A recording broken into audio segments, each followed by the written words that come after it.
Welcome back. It's your host, Keith. Man, letters, knowledge, information, entertainment. You know how we do it. I'm going back to the roots. We're going to talk manifestation, but check this. I'm going to give a heavy criticize of... We'll do 2 points, unless more... So I'm sure more will come to me, but we'll start with 2. Law of attraction. Drop it. We're getting rid of that. If you're new, sit down, take your shoes off, stay a while. If you're old, just feel to chime in. You know, this is, I'm repeating myself again, but apparently you guys don't mind. Thanks for letting me do me. Okay, I was listening to someone speak on Clubhouse earlier today, and she talked about manifestation, law of attraction, and thoughts becoming things, like the staple, the thing that I love to criticize most. And I thought, damn it, I wish I didn't have to raise my hand to talk in Clubhouse, because I would give her an earful right now. She was saying how people have the wrong approach to manifesting, and that their thoughts are limiting them, which I agree. And she also said that people think that you have to work hard to manifest what you want, and people think that you have to sacrifice to get what you want. And that's just not true, she says. It's just programming that thinks you have to work hard, she says. Sacrifice, it's all an illusion. You don't have to really sacrifice things. That's just... Well, if you believe you have to sacrifice things, then you do. But if you don't, that's just programming that we need to get rid of. You need to feel like you're worthy of being rich. You're worthy of having all the great things. And I wanted to take off my chancla and throw it at her through the screen, but I couldn't because it's digital and you can't. I wish there was a digital chancla. If one of you guys who are programmers out there can program in somehow throwing digital chanclas, which are sandals. You guys know it. In the Mexican culture, the chancla, like anytime you do something crazy, your grandma would take her chancla off and would throw it at you with uncanny accuracy. Anywho, I wanted to throw my chancla at her because I'm reading her profile. She goes, 11 o'clock every week I do this, and at 9 I do this on Thursdays, and I'm a life coach, and I'm a this, and I'm a that. This woman has dedicated her life to being a master of her craft. And then she tells people, but it's not just a criticism of her. I want you guys to know that this is a criticism I'm making on spirituality as a whole. Specifically these 2 things. We'll keep it simple so I don't ramble too much. Sacrificing and attracting things. We'll start with sacrificing. Yes, you have to sacrifice. Like, I don't care... And here's the example. I was wishing I could have a conversation with her, because I saw all her accolades and I thought, it's interesting that someone who sacrificed so much to be as intelligent as she is and successful as she is, to tell everyone else that they don't in fact have to sacrifice to be slaying in their world. I mean, she had a strict schedule a few times a week where she blocked off. That meant she sacrificed time where she could be going on hikes, meditating, visiting friends and family, reading a book, playing video games, doing anything leisure just for herself and not for her business.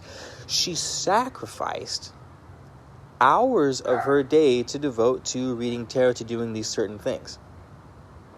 She's a phenomenal tarot reader, which means she sacrificed probably years of her life to studying her craft, to learning what all the suits mean, learning how to trust her intuition.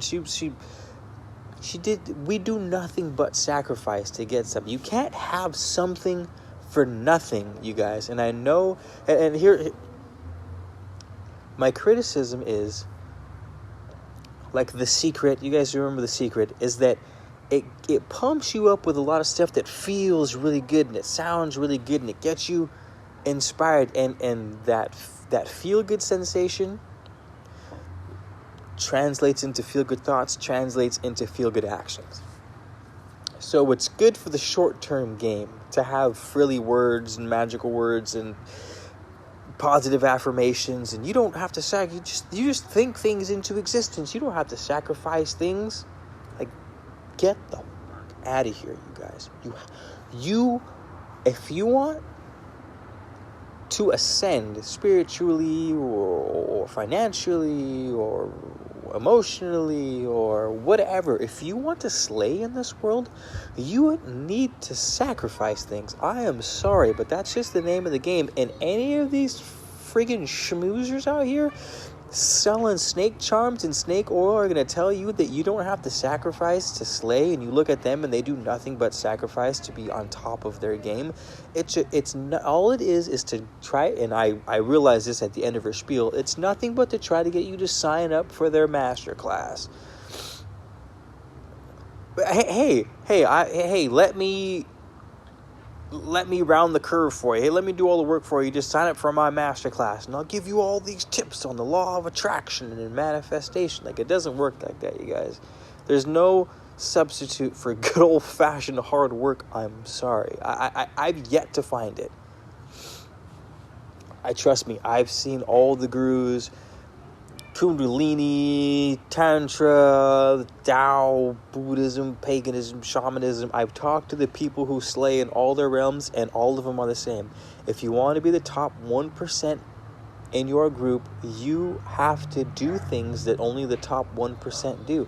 And that absolutely includes sacrifices. You have to fucking sacrifice something. Whether it's time, well, that's all it is. And that's what it comes to. It's usually time. That's all you have to sacrifice to get what it is that you want. All right, we'll go on to the next thing. Hopefully this dog won't kill me. Another criticism I have of this is, what was the other one? I guess it ties into the same, saying that you are worthy. Like, you deserve to be rich. You deserve to have an abundant life. No, you don't. You have the equal opportunity, more or less, like everyone else in existence, to have an abundant life. The tools are all around us to have an abundant life. The knowledge and information is all around us to have an abundant life. But the only people who deserve to have abundant lives are the ones who pick those tools up and actually utilize them. Someone who just sits on the couch and plays video games all day, I'm sorry, does not deserve an abundant life, no matter how many times they read it in a feel-good magazine or how many times you watch The Secret. You may feel great after, maybe even a couple days after, but if you aren't making the sacrifices yourself, nothing good is going to come of it. It's so frustrating. And I don't know why. Like, it shouldn't bother me this much. Like, I'm taking this as if I'm under personal attack, and trust me, I don't lose any sleep over this at night. I lose 0 sleep over this at night. All I'm trying to relay to you guys is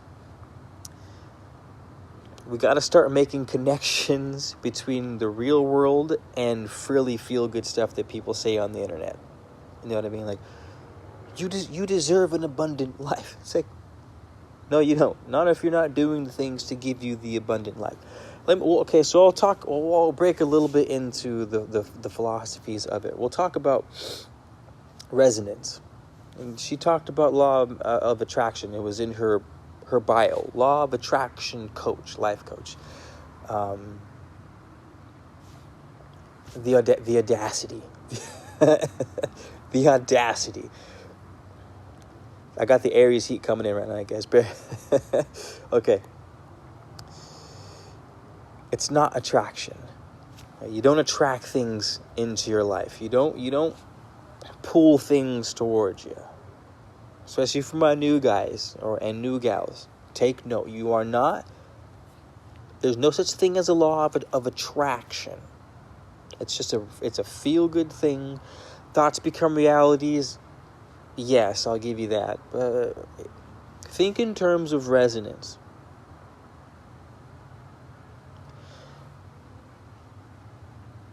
Everything in existence moves, even down to your atoms. Everything is moving. Movement creates ripples through the universe. Sometimes those ripples are experienced as light. Sometimes it's sound. Sometimes it's touch. Sometimes it's smell, all your senses, right? Some form of rippling. That's a frequency.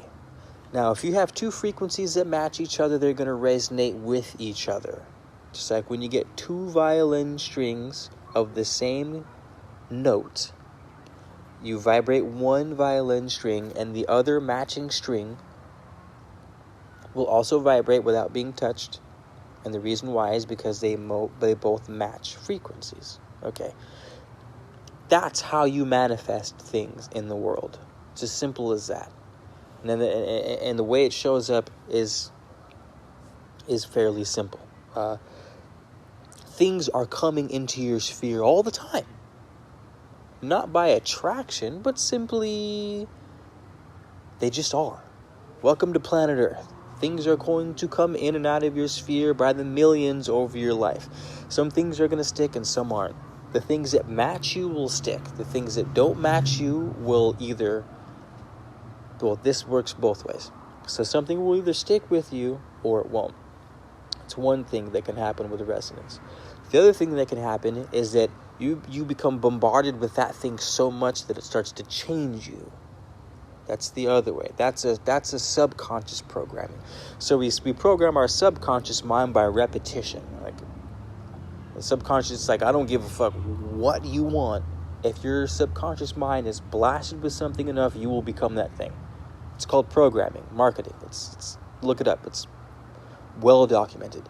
The conscious mind is a little more on what I was talking about before with the resonance.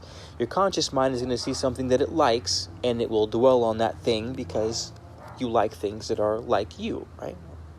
More or less. That's the resonance. So that's what's happening in your life when you're manifesting things. It's not like thought. You don't just think about elephants and then elephants pop up. Maybe people just... Let me know what you guys think. I could be barking up the wrong tree here, but I'm thinking maybe people just... Maybe that's all we need, and that's why there's such a big market for it, for the feel-good sort of... Because some people are in a rut and depressed, and things seem hopeless, and say they watch something like The Secret, and that's the push in the right direction. Dope. By all means, that's super dope. But that's not, from my point of view, we're like, okay, now I'm in the world where I'm bumping shoulders with people who are giving lectures, giving seminars, selling mastermind courses, selling courses in general, selling books. Now that I'm bumping shoulders with these people, I'm saying that what's happening is everyone just takes the feel good. They take the feel good one-liners and they repackage it, rebrand it, and they resell it. And it's not even that. Like, make your money. I've done shit like that before, but that's not the part that upsets me. The part that upsets me most is that our conversations become so goddamn boring, and they become so predictable, and it's like I was listening to this woman speak earlier, and I was like, I feel like I'm talking to the spokesperson for The Secret. It's like I've heard this spiel at least twice a week for the past decade, and this shit's really getting old, and it's not even the full truth. There's the law of attraction, like what guy?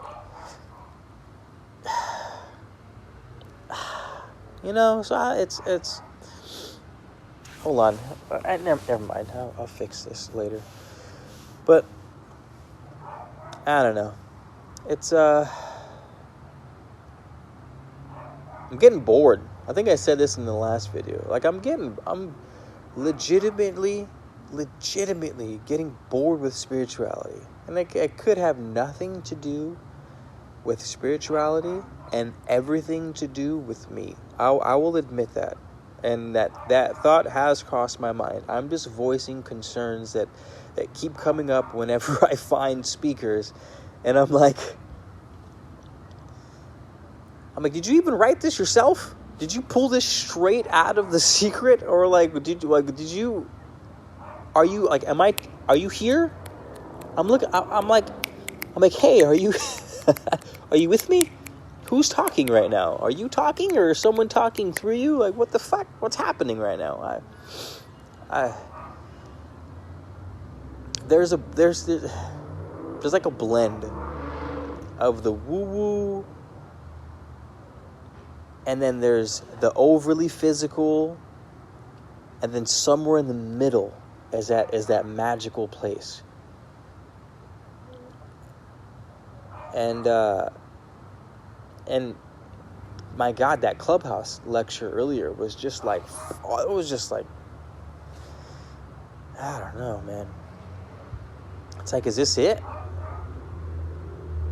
Like, is this it? That's what I was thinking, man. That's what I was thinking. I was like, so this is the conversation that I'm going to have in my world with people. It's been going strong since 2005, and apparently it's not dying. It's 2021. Like, it's like, I'm done. Forget the spiritual life then, man. I'm just gonna go chop wood in the Pacific Northwest, grow mushrooms, and call it a life. I don't know. That's why I'm like doing my best to sort of to revisit these topics and try to spark new dialogue that's like, that doesn't sound like this. You deserve everything. You deserve the best life. Really? Really? Do you? Do you deserve the best life? Think about the past month. What have you done? Like, the conversations you've had. Have you exercised regularly? Have you made sure that the media that you're consuming, the food that you're consuming, the conversations that you're consuming, producing, are they adding to the betterment of your life in the world? Your decisions on a day-to-day basis, do you actually deserve all the money in the world? Or do you deserve exactly what you have right now? When I look at myself, and I look at it, I feel like my success is all more or less, minus a few synchronistic moments that come every now and then. My success is almost a direct correlation between what I put into it. My YouTube channel, my Etsy shop, from, investing into stock markets or cryptocurrency and shit. Like, what I get out of things is exactly what I put into it. And so, no, I don't deserve the world if I put in a peanut. And that's not the message. I mean, that is what you get out, or what you put in is what you get out, for sure, is a message. But I don't hear it as enough as I should, at least as I feel I should.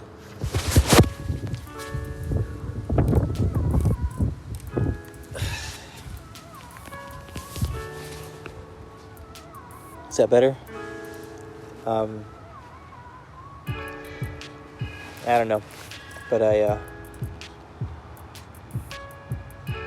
yeah, thanks for chilling while you guys have been, and I'm gonna start breaking down my hermetic principles a little more, and looks like we're gonna have to go back to the basics.